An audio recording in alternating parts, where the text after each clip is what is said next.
नमस्कार फ्रेंड्स, मी ॲडव्होकेट संजय गुरव. आज आपण भारतीय न्याय संहिता BNS या कायद्यातील कलम 61 सेक्शन 61 कलम 61च्या तरतुदी आज आपण सविस्तरपणे समजून घेणार आहोत. तर भारतीय न्याय संहिता कायद्यातील कलम 61 हे गुन्हेगारी कट रचण्याच्या क्रिमिनल कॉन्स्पिरसी या गुन्ह्याशी संबंधित आहे. जुन्या भारतीय दंडसंहिता IPC कायद्यामधील कलम 120A आणि 120 B या दोन सेक्शनच्या जागी हे नवीन कलम एकत्रित स्वरूपात आणलेले आहे. कलमाचे नाव काय? तर गुन्हेगारी कट किंवा गुन्हेगारी कारस्थान, क्रिमिनल कॉन्स्पिरसी. कलमाची व्याख्या कशी आहे? भारतीय न्याय संहिता कायद्याच्या कलम 61 मध्ये गुन्हेगारी कटाची व्याख्या आणि त्याची शिक्षा एकत्रितपणे देण्यात आलेली आहे. ती अशा प्रकारे: जेव्हा दोन किंवा अधिक व्यक्ती एखादे बेकायदेशीर कृत्य करण्यासाठी किंवा जे कृत्य बेकायदेशीर नाही ते बेकायदेशीर मार्गांनी करण्यासाठी किंवा करवून घेण्यासाठी एकत्र येतात, सहमती दर्शवतात, तेव्हा अशा कराराला, सहमतीला गुन्हेगारी कट म्हटले जाते. परंतु अट अशी आहे की थेट गुन्हा करण्याच्या कराराव्यतिरिक्त इतर कोणत्याही कराराला गुन्हेगारी कट मानले जाणार नाही, जोपर्यंत त्या कराराच्या अनुषंगाने त्यातील एका किंवा अधिक व्यक्तींना त्या कराराव्यतिरिक्त इतर कोणतेही प्रत्यक्ष कृत्य केले नसेल. जो कुणी गुन्हा करण्याच्या गुन्हेगारी कटात सामील असेल त्याला खालीलप्रमाणे शिक्षा होईल. तर सोप्या शब्दात समजून घेऊया ही तरतूद. फौजदारी कायद्याचा एक सर्वसाधारण नियम असा आहे फौजदारी कायद्याचा एक सर्वसाधारण नियम असा आहे की केवळ मनात विचार आणल्याने गुन्हा होत नाही, परंतु कलम 61 हा त्याचा अपवाद आहे. जेव्हा दोन किंवा अधिक लोक मिळून एखादा गुन्हा करण्याची योजना किंवा प्लॅनिंग करतात आणि त्याला सहमती देतात, तेव्हा केवळ तो प्लॅन करणे हाच एक स्वतंत्र गुन्हा बनतो, मग तो गुन्हा पुढे प्रत्यक्षात घडो किंवा न घडो. महत्त्वाचे घटक काय आहेत? तर किमान दोन व्यक्ती एकटी व्यक्ती स्वतःशीच कट रचू शकत नाही. सहमती ॲग्रीमेंट होणं फार गरजेचं आहे. त्यांच्यात कृत्यबद्दल एकमत असणे आवश्यक आहे. उद्देश काय? कृत्य बेकायदेशीर असणे आवश्यक आहे किंवा कायदेशीर कृत्य चुकीच्या मार्गाने करण्याचे ठरवलेले असावे. तर हे महत्त्वाचे घटक ह्या कलमामध्ये आहेत. आता उदाहरणं समजून घेऊया. उदाहरण: आणि बँकेत दरोडा टाकण्याची योजना आखतात. ते फक्त बसून चर्चा करतात आणि एकमेकांना संमती देतात. बँक दरोडा हा गुन्हा असल्याने केवळ हा विचार निश्चित करणे आणि प्लॅनिंग करणे हाच कलम 61 अंतर्गत गुन्हेगारी कट ठरतो.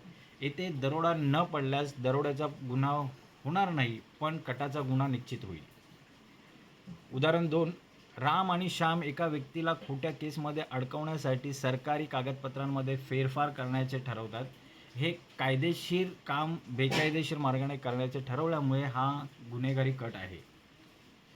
आता हे कलम का बरं अस्तित्वात आलेलं आहे? जेव्हा एखादी व्यक्ती एकटी गुन्हा करते तेव्हा तिच्या शक्तीला आणि गुन्ह्याच्या व्याप्तीला मर्यादा असतात, परंतु जेव्हा अनेक व्यक्ती एकत्र येऊन गुप्तपणे गुन्ह्याची आखणी करतात तेव्हा त्या गुन्ह्याची तीव्रता आणि समाजाला होणारा धोका अनेक पटीने वाढतो.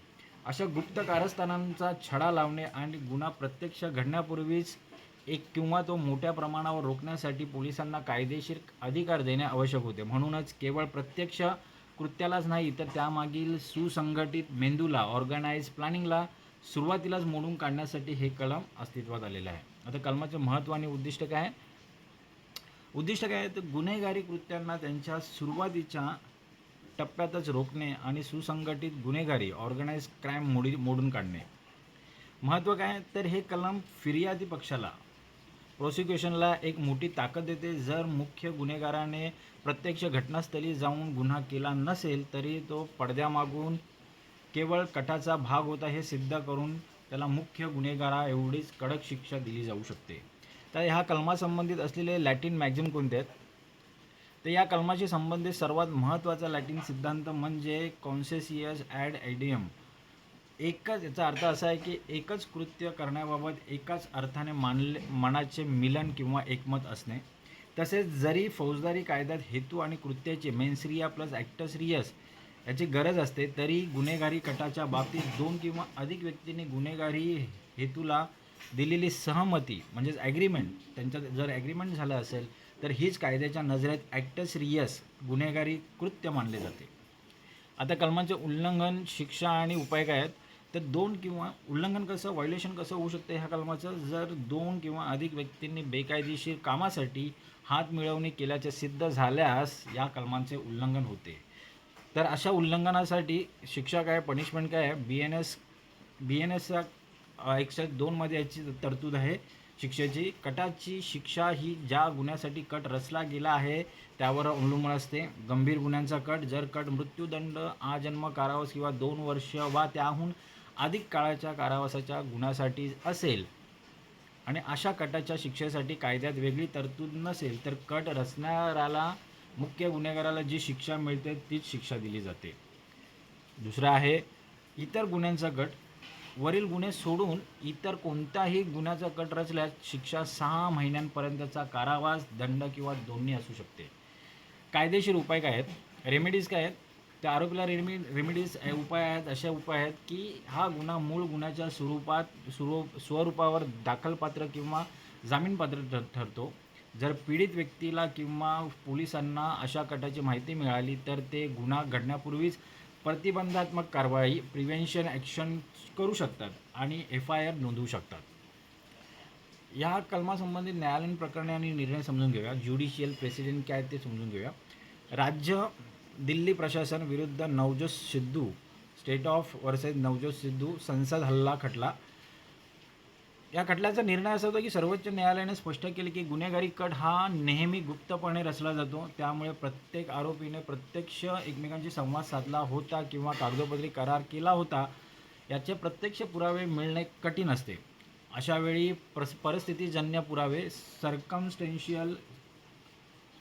सर्कमस्टेन्शियल एव्हिडन्स आणि आरोपींच्या एकत्रित वर्तनावरून कटाचे अस्तित्व सिद्ध केले जाऊ शकते. दुसरा खटला आहे टोपनदास विरुद्ध स्टेट ऑफ बॉम्बे. प्रश्न असा होता ह्या खटल्याचा, ह्या न्यायालयीन प्रकरणाचा, टोपनदास विरुद्ध स्टेट ऑफ बॉम्बे, केवळ एका व्यक्तीला गुन्हेगारी कटासाठी दोषी ठरवता येईल का. तर निर्णय देण्याच्या न्यायालयाने स्पष्ट केले की कायद्यानुसार कटासाठी किमान 2 व्यक्ती आवश्यक आहेत. जर उर्वरित सर्व संशयित आरोपी निर्दोष सुटले तर केवळ एका शिल्लक राहिलेल्या आरोपीला कटासाठी दोषी धरता येणार नाही, कारण तो स्वतःशीच कट रचू शकत नाही. आता ह्या कलमासंबंधित असलेले संविधानिक कलमे आणि इतर कायदे समजून घेऊया. भारतीय संविधान कलम 19(1) क नुसार, आर्टिकल 19(1) नुसार सर्व नागरिकांना संघटना किंवा संस्था स्थापन करण्याचे स्वातंत्र्य आहे, परंतु यात गुन्हेगारी संघटना किंवा गुन्हेगारी गट तयार करण्याचा अधिकार समाविष्ट नाही. संविधानाने शांतता आणि सुव्यवस्थेसाठी या स्वातंत्र्यावर वाजवी निर्बंध घातले आहेत. भारतीय साक्ष अधिनियम 2023 BSB पूर्वीचा पुरावा कायदा होता. या कायद्यातील विशेष तरतुदींनुसार जर 2 व्यक्तींमध्ये कट असल्याचे प्राथमिक पुरावे असतील तर एका कटकर्त्याने केलेले विधान किंवा कृत्य हे इतर सर्व भागीदारांविरुद्ध पुरावा म्हणून वापरता येतो.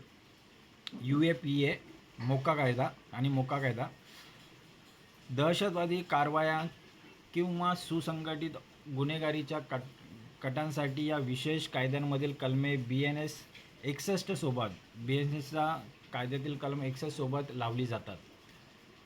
आता या कलमाची समीक्षा कशी करता येईल, तर सकारात्मक बाजू काय आहे कलमाची, तर सुसंघटित गुन्हेगारी, दहशतवाद आणि आर्थिक घोटाळे करणाऱ्या पडद्यामागील मुख्य सूत्रधारांना, मास्टर माइंड्सना पकडण्यासाठी हे एक अत्यंत प्रभावी कायदेशीर अस्त्र आहे.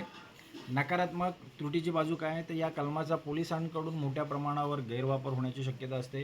कोणत्याही प्रकरणात संशयितांची संख्या वाढवण्यासाठी किंवा एखाद्याला अडकवण्यासाठी गुन्हेगारी कटांचा, कॉन्स्पिरसीचा आरोप सहज लावता जातो.